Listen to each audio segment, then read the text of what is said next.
कि सुल्तान साहब के शीश महल में आखिर क्या कुछ हो रहा है। संजय सिंह इस बात की तस्दीक करते हैं कि उनके साथ बदसलूकी हुई कि स्वाति मालीवाल के बारे में अभी तक पता नहीं चला है। प्रत्युष जी, पिछले 48 घंटे हो गए हैं, बल्कि 48 घंटे से ज्यादा का वक्त हो गया है और सबके मन में एक सवाल है और ये सवाल सबको विचलित कर रहा है कि सुल्तान साहब के शीश महल में आखिर क्या कुछ हो रहा है। और सोचने वाली बात है, स्वाति मालीवाल के फोन से सीएम आवास से के अंदर से 2 फोन होते हैं, उसका बाकायदा लॉग है। उसके थोड़ी देर बाद स्वाति मालीवाल पुलिस स्टेशन जाती हैं, अपनी मौखिक तौर पर अपनी उपस्थिति वो दर्ज कराती हैं, लिखित में कुछ नहीं बोलती। करीब 32 घंटे बाद संजय सिंह इस बात की तस्दीक करते हैं कि उनके साथ बदसलूकी हुई और दुर्व्यवहार हुआ।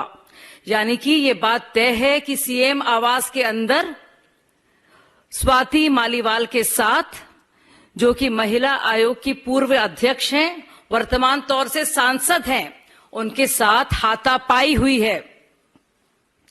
एक और बड़ी फिक्र की बात है कि स्वाति मालीवाल के बारे में अभी तक पता नहीं चला है, ना तो उनसे फोन संपर्क कोई कर पा रहा है और ये सबको जानना बहुत जरूरी है कि क्या वो सुरक्षित हैं। संजय सिंह कह रहे हैं कि इस बात का संज्ञान लिया गया है। अब ये कैसा आपने संज्ञान लिया है कि अभी तक कोई भी एफआईआर पुलिस थाने में दर्ज नहीं हुई है और ना ही किसी के खिलाफ कोई एक्शन नहीं लिया गया है। राज्यसभा सदस्य के लिए इतने समय तक गायब रहना बहुत सारी शंकाओं को जन्म देता है। और जरा सोचिए, सीएम साहब के उन आवास में, शीश महल में, महिला आयोग की पूर्व अध्यक्ष सुरक्षित नहीं है, उनके साथ मारपीट की जा रही है और इस बात को माना भी जा रहा है अगले दिन संजय सिंह द्वारा। तो आप सोचिए, दिल्ली की महिलाएं इस निकम्मी सरकार से क्या उम्मीद रख सकती हैं। मैं इन सब लोगों को बहुत नजदीक से जानती हूं, उनके साथ मैंने बहुत वक्त गुजारा है। उन सबके आपसी रिश्ते क्या हैं, क्या इनर डायनामिक्स हैं, उसका खासा इल्म है मुझे। और साथियों, ये जो गंदगी आप देख रहे हैं, अब मैं उसके बारे में पूरी तरह से परिचित रही हूं, इसीलिए मैंने वहां से जाने का मन बनाया। इस बात की व्याख्या मैंने कई बार अलग अलग इंटरव्यूज में भी की है और आप लोग भी अब देख रहे हैं क्या असली चेहरा है, क्या चरित्र है आम आदमी पार्टी का और खुद सुल्तान साहब का। और एक और जरूरी सवाल केजरीवाल जी से मैं पूछना चाहती हूं कि भाई, आपके सीएम आवास में क्या कुछ होता रहता है? कैसे सुल्तान साहब आप हैं, लाट साहब आप हैं कि एक बार नहीं कई कई बार इस मारपीट के आरोप लगते हैं और संजीदा तौर से लगते हैं। और यही नहीं, अमानतुल्लाह और प्रकाश जारवाल जैसे लोगों को चार्जशीट भी किया जाता है। ये मैं बात कर रही हूं 2018 की, जब अंशु प्रकाश जी के साथ हाथापाई हुई थी, जो मुख्य सचिव थे, चीफ सेक्रेटरी थे दिल्ली के। अब सवाल और भी हैं, क्या ऐसे कुछ आपसी रिश्तों में दरार आई है जिसकी वजह से ये हो रहा है?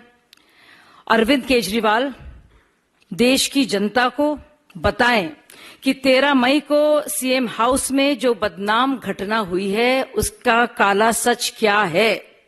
पिछले 48 घंटे से महिलाएं अरविंद केजरीवाल से यही सवाल पूछ रही हैं और सभी सवाल पूछ रहे हैं कि सीएम हाउस में आखिरकार एक महिला के साथ मार पिटाई कैसी हुई।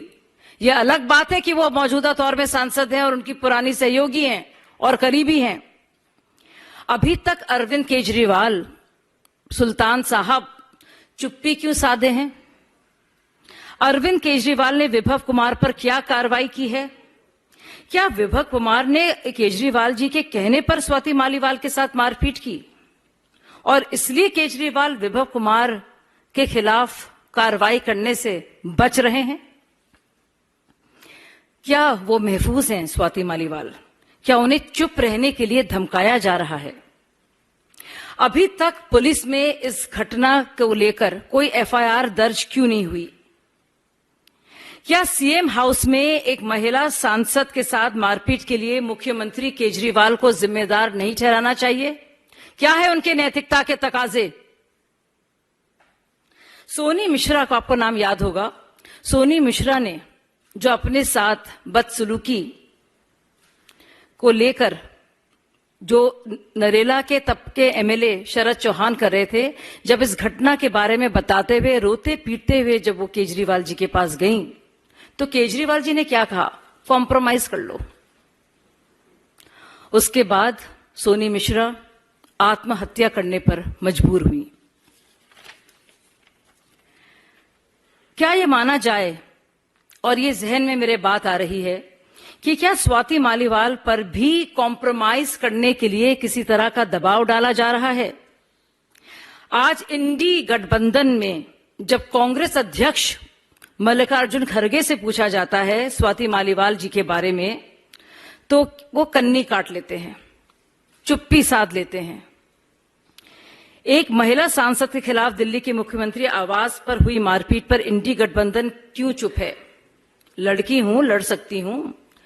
प्रियंका वाड्रा जी नारे तो बहुत लगाती हैं, इस पर चुप क्यों हैं? सोनिया गांधी चुप क्यों हैं? ममता बनर्जी चुप क्यों हैं? और खुद उनकी साथी अतिशी मर्लिना चुप क्यों हैं? क्या इंडी अलायंस के पोस्टर बॉय केजरीवाल जी को लेकर इंडी अलायंस के बाकी नेता कुछ उनसे सवाल जवाब करेंगे कि इस बात पर वो मौन रखेंगे? साथियों, निर्भया आंदोलन के वक्त से जब से पार्टी बनी है, हम लोगों ने सड़कों पे जाकर महिला सुरक्षा के लिए ऐसी लड़ाई लड़ी है, लाठियां खाई हैं, आंसू गैस झेले हैं हम लोगों ने। और आज का दिन ये कि दिल्ली के मुख्यमंत्री के घर पर, शीश महल के सुल्तान के घर पर बाकायदा मार पिटाई हो रही है, और अभी तक कोई साफ सुथरा जवाब नहीं मिल पा रहा है। सीधे तौर से यह पता नहीं चल पा रहा है कि उस 13 मई के दिन सुबह के वक्त क्या हुआ जिसने मजबूर किया स्वाति मालीवाल को 2 इमरजेंसी फोन कॉल करने पर और फिर पुलिस थाने जाने पर। धन्यवाद।